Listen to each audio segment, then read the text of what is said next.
Assalamualaikum warahmatullahi wabarakatuh. Selamat pagi, semoga kita semua selalu diberikan kesehatan, selalu dalam lindungan Allah Subhanahu wa Ta'ala, dan diberi kemudahan dalam menuntut ilmu. Halo semua, perkenalkan nama saya Rizka Mulyana. Pada pembahasan kali ini kita akan membahas tentang apa itu pertumbuhan ekonomi. Baik, pertumbuhan ekonomi adalah peningkatan kapasitas produksi suatu ekonomi dalam jangka panjang. Biasanya diukur dengan peningkatan PDB real per kata.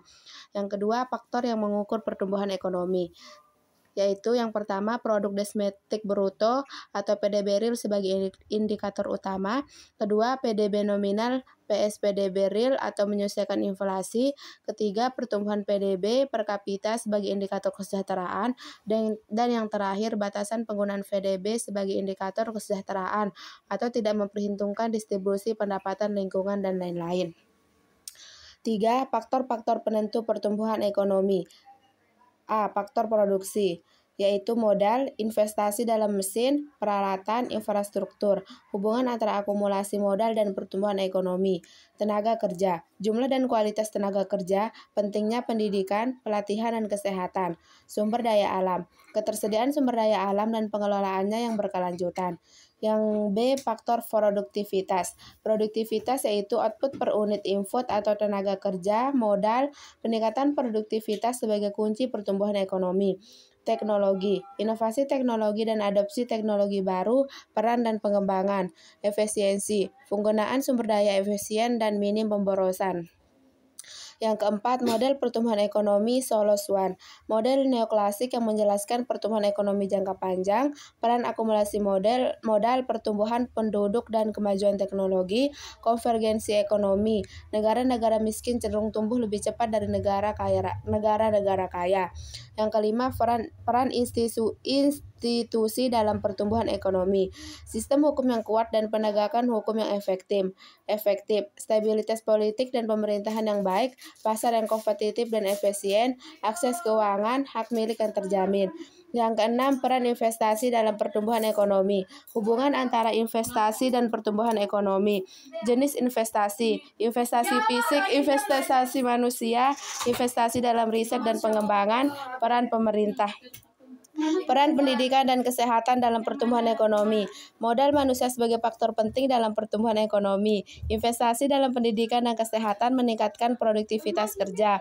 Hubungan antara tingkat pendidikan dan pendapatan. 8. Peran teknologi dalam pertumbuhan ekonomi. Inovasi teknologi sebagai pendorong utama pertumbuhan ekonomi. Revolusi teknologi dan dampaknya terhadap pertumbuhan ekonomi. Peran pemerintah dalam inovasi teknologi. 9. Pertumbuhan ekonomi dan ketimpangan pendapatan. Hubungan antara pertumbuhan ekonomi dan ketimpangan pendapatan. Dampak ketimpangan pendapatan terhadap pertumbuhan ekonomi dan strategi untuk mengurangi ketimpangan pendapatan. 10. Pertumbuhan ekonomi berkelanjutan. Pertumbuhan ekonomi yang memperlihatkan keberlanjutan lingkungan, mengurangi emisi karbon dan dampak lingkungan lainnya, dan pemanfaatan sumber daya alam yang berkelanjutan. 11. Tantangan dalam mencapai pertumbuhan ekonomi. Kemiskinan dan ketidaksetaraan, korupsi dan pemerintahan yang buruk, infrastruktur yang buruk, keterbatasan akses ke pendidikan dan kesehatan, krisis ekonomi global, perubahan iklim dan bencana alam, konflik dan ketidakstabilan politik, perlambatan pertumbuhan penduduk. 12. Kebijakan untuk mendorong pertumbuhan ekonomi. Yang pertama, kebijakan fiskal, pengeluaran pemerintah dan pajak. Yang kedua, kebijakan moneter, suku bunga dan uang beredar. Yang ketiga, kebijakan perdagangan, tarif dan kuota. 13. Contoh negara dengan pertumbuhan ekonomi. Yang pertama, Korea Selatan. Dari negara menjadi landa perang menjadi kekuatan ekonomi global. Korea Selatan mengalami pertumbuhan ekonomi yang luar biasa sejak tahun 1960-an.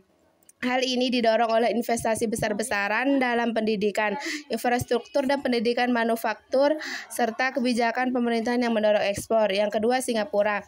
Negara kota ini telah menunjukkan pertumbuhan ekonomi yang konsisten dan pesat selama beberapa dekade. Keberhasilan ini didorong oleh kebijakan ekonomi yang berorientasi pada pasar bebas, investasi besar-besaran dalam pendidikan dan teknologi, serta lokasi yang geografis dan strategis. 14. Faktor-faktor yang berkontribusi pada keberhasilan tersebut. tersebut. Yang pertama, sumber daya alam dan pengelolaannya. Kedua, investasi dan modal usaha. Tiga, investasi dalam infrastruktur. Empat, kebijakan ekonomi yang tepat. Lima, inovasi dan teknologi. Enam, stabilitas politik dan hukum. Dan yang terakhir, integrasi ke pasar global. Baik, dari semua materi tersebut kita dapat ambil kesimpulannya, yaitu pertumbuhan ekonomi yang tinggi merupakan hasil dari interaksi kompleks berbagai faktor. Bukan hanya satu faktor tunggal, keberhasilannya bergantung pada pengelolaan sumber daya alam yang berkelanjutan, investasi besar dalam modal, manusia dan infrastruktur, serta penerapan kebijakan ekonomi yang stabil dan konsisten. Inovasi, teknologi, dan integrasi ke pasar global juga berperan penting. Tetapi semuanya membutuhkan landasan stabilitas politik dan hukum yang kuat. Singkatnya, pertumbuhan ekonomi yang berkelanjutan dan inklusif memerlukan strategi yang holistik yang mempertimbangkan berbagai aspek pembangunan ekonomi dan sosial. Sekian materi dari saya. Apabila ada kekurangan dan kesalahan dalam penyampaian materi, mohon dimaafkan. Wassalamualaikum warahmatullahi wabarakatuh.